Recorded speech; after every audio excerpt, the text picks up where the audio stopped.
I wanted to kick things off today with a couple of shout-outs to a couple of people that have commented. A couple of you guys have commented on my videos. The first one that I wanted to talk about was Casual Dutchie. You can see his comment just down below me now. He actually mentions about if you do any upgrades, two of the two best upgrades will stay for the following year. So your car's already got a bit of a head start for next year. And I did know that, and he, quite rightly commented, thinking, I wonder if he even has a clue what he's talking about playing this game. But unfortunately, I've been doing some thinking, and I think he's absolutely spot on, which shows that, A, I'm super indecisive, but also it shows that if this all goes horribly wrong, I'm blaming Casual Dutchie, and I'm the completely innocent party in all this. I'll explain my reasoning for that in the video. But the other one I wanted to talk about was Nicholas, and his comment talks about how easy it is to win the championship in the first season, and then in subsequent seasons it gets a lot harder. Thank you for that, because I was really of the belief that I could convince people that I was the next Ross Brawn. But unfortunately, you putting that comment down there makes everyone realise that I'm essentially just winning because the game essentially lets you. So this will be the last episode of this series. So thank you very much, Nicholas. I hope you're happy. Not really. It's not going to be the last one. You're all right. Hey everyone, welcome to Season 1, Part 9 of Race to the Top. I'm Ian, and in today's episode we do have all the build-up to the DOHA GP and the qualifying, of course, and we are going to have a little bit of a talk about designing a new part. That's something novel and exciting for the build-up episodes, because most of them are pretty boring of me just saying, yeah, I'm tanking, I'm not going to do anything. So what I've been thinking is, following Casual Dutchie's post, I've been thinking about what we can do in terms of how much money we're going to have and whether it's worth actually investing in designing new parts. I better answer this question first because I can't do two things at once. So Pedro Piquet demolished the competition last race, crossing the finish line with a gap of 48.2 seconds. Do you think the F3 is becoming too predictable? No. Actually, I'll go, it was just an anomaly. There you go, everyone's happy. And a new personality trait. How dare you? So I won't be able to sign Pedro Piquet, so that's a shame. Not that I ever really wanted him. But yeah, so basically my thought process is, I've worked out finances. I could have done it on the video, but the last thing you guys want to watch is me playing around with a calculator. And I think we'll probably end up with a balance of about £23 million for the year, which isn't too bad. And if we have a quick look at our suppliers, so this is the car that we've got currently. As you can see, it's got a value of £17.4 million. So that gives us about £6 million to play with, give or take. Now, I do want to eventually upgrade the factory and put in a, like the, what do they call it, the weather station and all that sort of stuff. But that can wait. That's not crucial for, to win the championship. So what I've been thinking is, if we can sort of put aside, say, 20 million for the car for next year, then that leaves us about 3 million, which is essentially the prize money. If we finish in the top 4 or 5, we get around 3 million. That gives us about 3 million to play with in terms of designing new parts. As you'll remember, all 4 of the previous races, the engine has been critical. After Doha and Tondela, there you go, when we're in Belgium, top speed comes back again. Engine is crucial. So that's 5 out of the 8 races where the engine plays a huge part. So I figure if we can upgrade the engine in that time, then we could be right for the following season. So I am going to use Magdalena Buller for the first time. She's going to finally do something. So what I'm sort of thinking is, maybe we stick with reliability. Or even red zone. Reliability or red zone, one of the two. Top speed would be great. I would love to have amazing top speed. But the reason I'm thinking reliability or red zone is because Joey Mawson's so poor with his reliability, whether it's him or his race engineer. I figure that way at least he can stay out the whole race and we don't have to worry about any possible retirements. Top speed would be an amazing thing to have, but we just don't have that possibility at the moment. So what I'm going to do is I'm actually going to bump up reliability and we'll get that going. So that's going to cost 2 million, just over £2 million. So that's cutting into a little bit of our money there. But I'm not too worried, because the good thing is we can get that part designed and it should be ready for the Belgium race in, 107 days. So we've got a little bit of time on that one. But what we do need to focus on, of course, is Qatar, which is the next race coming up in 30 days' time. deceleration is crucial, and so is acceleration, funnily enough. If you have a look, we've got the best car on the grid for acceleration and, of course, suspension. But our deceleration is the worst on the grid, because if we go to improved parts, you'll actually see... Where are we? Brakes. It's a bit low. It should be a lot higher. So we're going to work on that. But what we're going to do is we're going to probably leave it at 7-3, and we're going to start fixing up the suspension, and we will do the brakes as well, because we want Joey Mawson's car to be the best it can be. As you can see, Joey Mawson's got the more reliable parts compared to Falcao, who doesn't. If that engine is completed before the Belgium race, I don't know who to give it to be honest. We'll have to wait and see on that one, because on one hand I'd like to give it to Joey Mawson, because in the last 2 races he's been the much better performer on the track, but Falcao is leading the championship out of the 2 drivers. He's got the more points, so who do I give it to? I don't know. I'm sure I'll upset someone. And we've got to keep it on this screen, actually, because as soon as brakes go to 130, I'm going to put the rest back onto the engine to make sure they get up as high as they can. As you can see, this is the last 2 things that we can improve. Everything else has been maxed out. So this is where the other teams are going to start jumping in front of us in the races. But then I said that in the last race, and we still came 5th and 10th, which I thought was pretty good. Speaking of the last race in Dubai, one of the advantages of obviously being able to edit these videos afterwards is I can actually do a bit of a debrief to myself, because I've essentially got to rewatch the race just to make sure that audio is all good and all that sort of stuff. And it did actually allow me to watch the race back, and it allows me to sort of see if there's anything I can improve. And I actually don't think I could improve at all in the last race. The one stop was obvious. It was either softs and then super softs, or vice versa. And I think we did the right thing by splitting both strategies, having 2 different race starting strategies. So there's not really much I can do, to be honest. Do we get to choose a vote? It occurs to me occasionally that you team principals may be interested in tabling a particular motion to the other members of the GMA during a season. I'd like to offer you the chance to add an additional vote to this season's number. Now, naturally, I wouldn't be a GMA Supremo that I am if I just allowed you to choose a vote without some form of compensation. I'm not that interested. There's a couple of things I wouldn't mind. I wouldn't mind having like the traditional sort of qualifying that Formula 1 has, like the Q1, Q2, Q3 with the knockout stages, but it's so little. I don't intend on staying down here in Formula 3 very long. I'm hoping at the end of the season we can move on and go to Formula 2, or maybe over to the DTM series, something like that, because I think staying down in Formula 3 will start to get on my tits, to be honest. We have completed, by the looks of it, and I will come back to that notification because that's quite interesting. So they've completed the brakes. So the brakes, we can't improve them anymore. So if we go back to the car, you can see deceleration. So we've now got the 4th best, which is still a long way behind Carl in High Tech and Motor Park. So Pedro Piquet, he races for Motor Park. Expect to see him right up there. But we are a little bit better than Prima Power Team, and they're our biggest challenges at the moment. The only thing that they have is the top speed.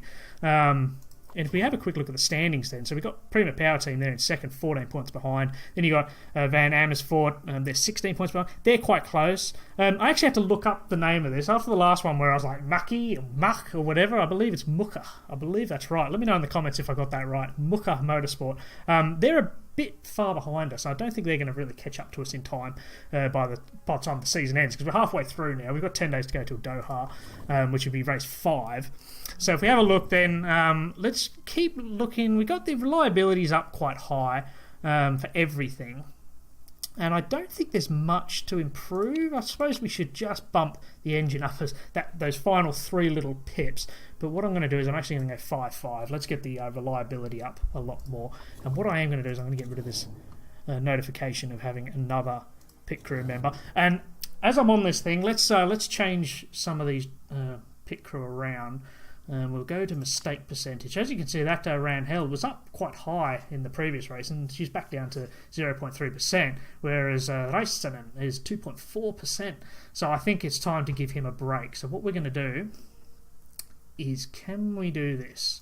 We're going to swap those 2 around. So Rangel, who's actually not got pretty good stats across the board, she's going to be our left rear tyre swapper, and we'll give Räikkönen a break. I can't roll my R's. If you can roll your R's, I'm really, really envious of you, because I can't do it.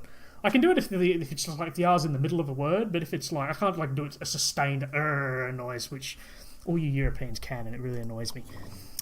Sponsors are complaining. Our sponsors have been rather disappointed with the hospitality you put on this season. In fact, we're getting a bit of a bad reputation. It's making us seem rather less attractive to major companies. Could you get one of the drivers to put in a few appearances over the race weekend to impress the sponsors? I suppose we have to. Team marketability drops down to 30. Well, we don't want that. We want good marketability. But if we get Joey Mawson to do it, his morale drops even further. And if you'll remember, Joey Mawson's morale is quite low because he actually lost his... there you go, driver detail, I couldn't even see the button there. He actually lost his phone, which is, I believe it's gone now. He must have found his phone again. It was only a temporary one. So he's either got over it and bought a new phone, or he found it after all. It was probably in his pocket. So his morale's quite... Where is his morale? I can't even see it on the screen here. If you can see it, point it out to me, because I cannot see that morale anyway. Whatever. I think we may have to do this, because by putting... Go back to the correct screen. By spending $500,000, that brings us back down to 13 million.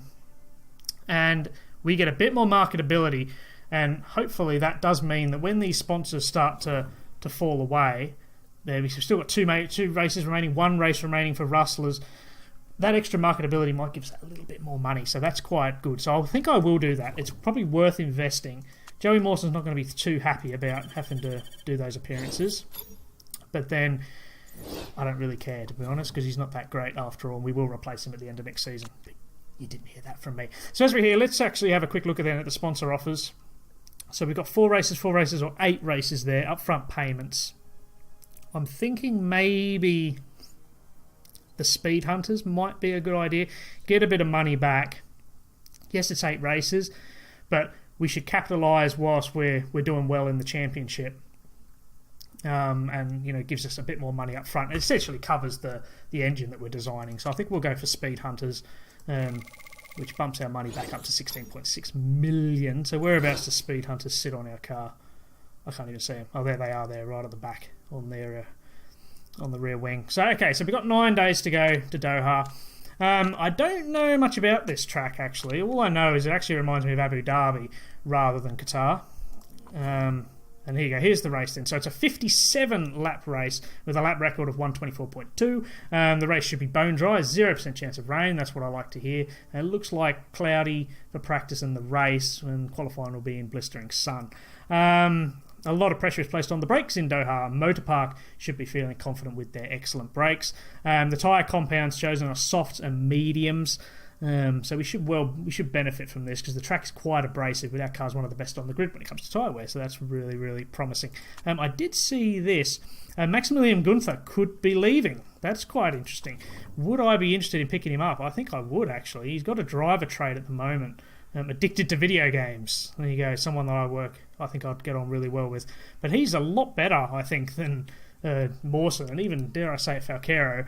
So he might be someone to look up to, but he's got 17 months on his contract as well. So, it's too early to be looking at drivers. But he's someone, because of course he's our big rival. Been racing for Prima Power Team. They're coming second in the standing, so that's someone that we're going to have to keep an eye on. The performance work you're doing for the factory is now finished, so we have maxed out absolutely everything. All our parts are absolutely maxed out. We cannot improve them anymore. And if we have a look now, our engine, top speed, there you go, is that fraction higher than Prima Power Team again. It's probably actually on the same par. We were just behind them, I think, before I completed those 3 little points of improvement on the engine. So having them back below us again is where we want to see. But having teams like Van Amersfoort, and even look how low down Motorpark is as well, that's going to be someone we'll have to keep an eye on. Acceleration and suspension, they're still up very, very high, but Carlin has improved that massively. Deceleration's a bit low, so we may find the going a little bit tough, if I can find the correct one, because of course acceleration and deceleration are critical in Doha. Acceleration's very, very good, but then we can't brake, so we may be slamming into a few barriers. There you go, Joey Mawson's pretty happy. Finally, he's been a bit of a mizog actually this season, I found. He's always grumpy. Every time, at the end of the race, when it comes, it shows when they're talking to you, he's always upset. Always. He's always going, oh, yeah, that was all right, I suppose. That was okay. And it's like, well, what do you expect, I wish you could sort of have a bit more sort of chat with him. That'd be really, really cool. But we are 3 days away I know you know me waffling. It's not that fun, is it? So we do have the qualifying, which is a little bit more exciting than this. I'll get through the last little bits of mail. There you go. So a bit of a preview. Anything interesting to talk about? Not really. Julian Falcaro is hoping to gain some ground on the top 2 drivers. That would be interesting. Struggling Artline Engineering will be hoping to see some improvements this weekend in Doha as the circuit offers them a chance of picking up some valuable points. Now, they were the team that were right at the bottom with High Tech GP. But one of the rules in F3, and I'll actually show you, is the last place bonus payments. The last place team in the team's championship is given a £250,000 payment at the end of each race. So I haven't been following the bottom of the standings very much because we've always been near the top.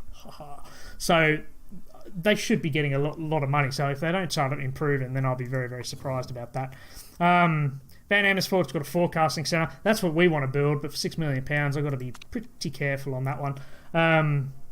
There's nothing the factory staff can do at the moment. They've fully improved everything. So in terms of performance, there's nothing they can do. We do have a couple of reliability things. 83%, that one's 80%, and we'll just leave them on reliability now. When we actually finish the designing of the new parts, which is 11 days and 13 hours away, so it will be done well in time for the Portuguese GP. We should be able. The factory should be pretty alive with work then. So here is the Doha GP then. So it's medium tyre wear, fuel burn is very low, 57 lap race, softs and the mediums. Practice looking clear, 48 degrees, but it should be a little bit cooler for the race, which is down to 42 degrees. This is a cool little track. I actually love racing here on this game. It's really, really fun. Joey Mawson's always only content because he feels that he should have the better parts in the car, which I don't really understand that because, as we see, I won't go back to the screen, everything's exactly the same. They've maxed out absolutely everything. So he's got the same car as Julian Falcaro and he's still not happy. He's only content. That's why I'm saying he's been a bit of a mizzog lately, and to be honest, I'll be happy to see the back of him. Falcaro, he just gets on with it. He's just happy being here. It's almost like he's just happy to have a seat as being a race car driver. So I could see him staying on. I might sort of keep him as my number 2 man and then bring in someone to replace Mawson, but I'll worry about that later because I might not be even at this team at the end of next season or the start of next season even, so we'll figure that out. And I'm waffling again, so let's cut straight to the qualifying. So here we are then in a sunny Doha in Qatar for the qualifying today. In practice, we didn't do too badly actually. We managed to get trim for both the mediums and the race. The actual race trim was really, really good. But unfortunately, that doesn't really help us in the qualifying very much. Joey Mawson was a really, really disappointing 18th, I think he was. Fuoco raced for practice, I should say, in place of Falcaro, and he came in 9th. Pedro Piquet, however, he was first, with Tavera just behind him, and Raul Hyman in 3rd. So Pedro Piquet, he did get top spot right at the death, however, so I kind of expect to see him to do that anyway, because obviously the track was gripping up. I nailed the strategy, feedback with Mawson. He's very, very happy with this car. I haven't quite seen, as you can see, Falcaro is a little bit upset with the balance, the speed balance, but there's not really much I can do. In fact, we could possibly even bump it back that way, which may see Falcaro a little bit happier. Because what I was surprised about was Fuoco came 9th, and he wasn't as happy with the car as Mawson was. So we will be able to go out twice, like we did in Dubai. So that's what we intend on doing. We'll get stuck into it if we can. Why isn't it letting me do this? Select session bonuses. I guess if we have one available, we have to select them. That's probably why. And it is. There you go. So we'll take qualifying. So we're going to send him out straight away. So we'll send out Mawson now. And we only did the mediums. I didn't bother using the softs. So we can burn through 2 lots of softs, and we still have 2 softs for the race. Not that I really think we'll use them. They'll last 24 laps. And I can't remember how long this race was. I think it's 56 laps, was it? That seems to ring a bell. So we probably won't be able to stretch them out too much. And we're going to send Falcaro out right behind him, actually, to see what he can do on a very, very similar track to Mawson. So, of course, for those of you that don't remember or haven't been watching the series up to this point, Falcaro was really dominating this this rivalry in the first 2 races, and since then it's all been Mawson. Mawson's just been carving it up, and Falcaro's been really struggling, and he just managed to get in the points, probably partly because I can't strategise for Toffee, but also because I think Mawson is the better driver. He's also a bit of a moody bastard as well, so I'm not really thrilled with either of them. So this is my plan then. So we're going to go out onto the softs straight away. We're going to set a banker lap, which will allow us to hopefully get around once more, and then set another lap time right at the death as the track starts to grip up. I expect that Pedro Piquet is going to be right up there once again, as Joey Mawson's overheated his brakes. Falcaro's nailed his tyre temperatures, but he's also overheated his brakes, and they starting their flying lap with Falcaro right behind Mawson actually. So let's see what they can get out to, as everyone's going out for an outlap on their outlap now. We've got Sato's just going out. Shesahara's done the exact same thing. They're only just leaving the pits now. But we are first and second, I believe, coming out. So this will be interesting. So Mawson's gone quickest in that first sector, but Falcaro has beaten him in that first sector by just over a tenth. So that's going to be really interesting to see what they can do, as Falcaro's got a little bit of traffic there. And this is a very sort of windy circuit, isn't it? It's all sort of tight corners. There's not a lot of long, straights where you're in full power. So I kind of expect to see all the cars be quite close together, because the engine power isn't factoring in as much. Falcaro's still got the second fastest second sector, but Aaron's gone fastest in the first sector. So Mawson crosses the line, and what is he? He's 7.5 tenths behind Falcaro with a 1:33.5, as everyone started to come in now. Hyman, then Aaron, then Piquet. So Tvetta's gone fastest in the first sector. So let's have a quick look at Tvetta as he comes around, see what he can do for Muka. Oh, you see, I think I got it. I think it's Muka. And he's gone fastest overall in the first and the second sectors now. So Tvetta could be setting pole here. Jensen's gone fastest with a 1:33.5. Falcaro's 1/100th of a second behind. There's not much there. And then there's a bit of a drop off to the rest of the cars. Newey's 1.1 seconds behind. And Tvetta goes fastest with a 1:33.3. That was a great lap from him. I kind of expected that, to be honest, as we'll quickly cut back to make sure we can watch our cars, because they are a little bit more interesting. And the person that I told you to watch out for, Piquet, because Piquet was fastest in practice and he slipped right down. He was very, very quick, if you remember, in the last race in Dubai, and he's falling right off the grid a little bit.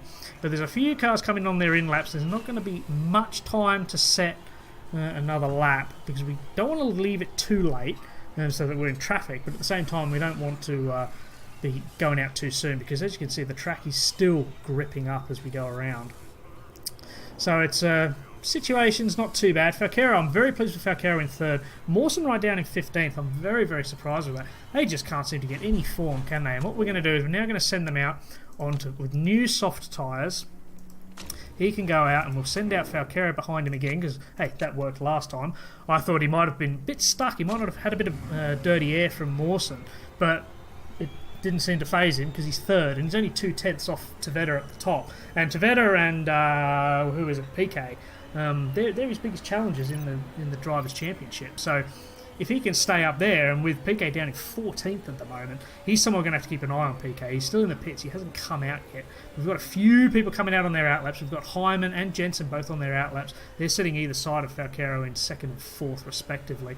And of course, then we got Mawson. Sims has come out now. There's Mardenborough. They're all starting to come out onto the for their second lap, their second time lap, with 50 seconds remaining. Our two guys should just get around in time.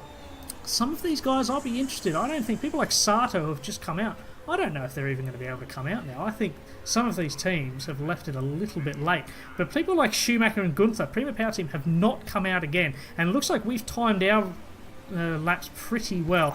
Both drivers have overheated the brakes but nailed the tyre temperatures, and we've just crossed with 10 seconds left in the session. So can we do it? We'll cut back to Mawson, because he's going to be doing the timed lap first. As Hyman's going around, he can't improve on his first sector just yet. So Hyman is stuck behind Falcaro, and Falcaro might be able to hold on to third. Jensen hasn't been able to improve his, but Falcaro has improved on his first sector. Hyman doesn't look like to be doing anything. Mawson's improved on his first sector as well, but he's over 3/10 down on Tveta, so I don't think we're going to be seeing Mawson climbing up. Falcaro is just under 1/10 behind Tveta, so we may see him improve, maybe into second, but that seems unlikely. Mawson is now half a second behind. Falcaro is 2/10 down, so it doesn't look like Falcaro is going to improve his. He'll improve his time, but he'll probably still be stuck third. And Jensen crosses the line. He doesn't improve his time. He stays second. Mawson comes across now. He moves up to 11th. Falcaro sets third. Unsurprisingly, really, he did very, very well, but Mawson up to 11th. We can't seem to have two guys doing really, really well. It's either one doing really, really well and the other one doing really, really poorly. I don't know. Tell me, what am I doing? Why can't we just have two consistent drivers? That would be nice. So we do have Tveta on pole with Mikkel Jensen next to him on the first row, and Julian Falcaro up into third. He seems to have found his form again. Rail Hyman's up there as well. Joey Mawson in 11th. Pedro Piquet, who's leading the Drivers' Championship, all the way down there in 15th place. But Prima Power Team are the two cars that we're really paying close attention to for the Team Championship. As you see, Mick Schumacher's 12th. Maximilian Gunther is 14th. So tomorrow's race should be a good one. So if you enjoyed today's episode, guys, and pop a big thumbs up on there if you did, and consider subscribing if you haven't. And I'll see you tomorrow for the next race, which is in Doha. It's going to be another hot and dry one, but hopefully it'll be a bit of a better result than Dubai.